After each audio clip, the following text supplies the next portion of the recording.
This is day 26 of the 30-day reading challenge, and the book for today is It's Kind of a Funny Story by Ned Vizzini. The book is about 444 pages and it took me about 3 hours to read. The book was written in 2006. It's Kind of a Funny Story is narrated by Craig Gilner, who is also the protagonist in the story. He was able to get into an amazing and prestigious high school, but after experiencing high amounts of stress from various factors such as grades, time management, and friends, he becomes clinically depressed. He considers suicide, but rethinks the situation and instead calls the suicide hotline. He checks himself into a hospital and is later admitted into an adult psychiatric facility. There he makes new friends with all sorts of people that aid in his rehabilitation. Ned Vizzini states that this book is about 85% true, based on his own personal experience in an adult psychiatric hospital. The best thing about this book is that it is relatable in my opinion, particularly for teens that live in first world countries like the United States of America and Canada.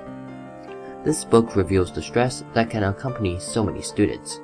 In our fast-paced and competitive society, it's hard not to compare to other people. For example, oh, they have better grades while partying day and night while not trying at all.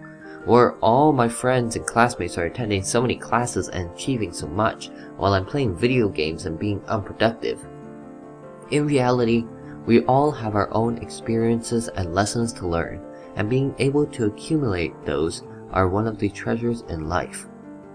This book also explores the themes of self-worth, identity, depression, and suicide, which are problems that millions of teens have or may encounter. This book dives into the mind of someone who experiences this and how he overcame that depression and influenced those around him. Unfortunately, the author did suicide later on at the age of 32, which is most unfortunate. However, on top of that, the book also used quite a bit of humor, which is always refreshing with this kind of solemn topic. The main character is likable and, as I mentioned before, relatable. I'm not sure if there's much to dislike about the book, other than the fact that some people may be bothered by the seriousness and heaviness of the topic. The comedy does in fact try to alleviate some of that, but if you're not into those sorts of topics, then you may want to consider more carefully if you want to read this book. As well, there are some more mature romantic aspects of the book as well.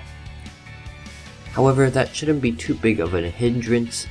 Worst case scenario, once you sense you're in the danger zone, you can skip a page or two. Overall, I'd recommend this book to those who may be feeling a bit down lately or have certain issues in your life that have been bothering you. If you're into young adult fiction or comedy, then this is a good choice too. It'll help cheer you up while being relatable and even comforting.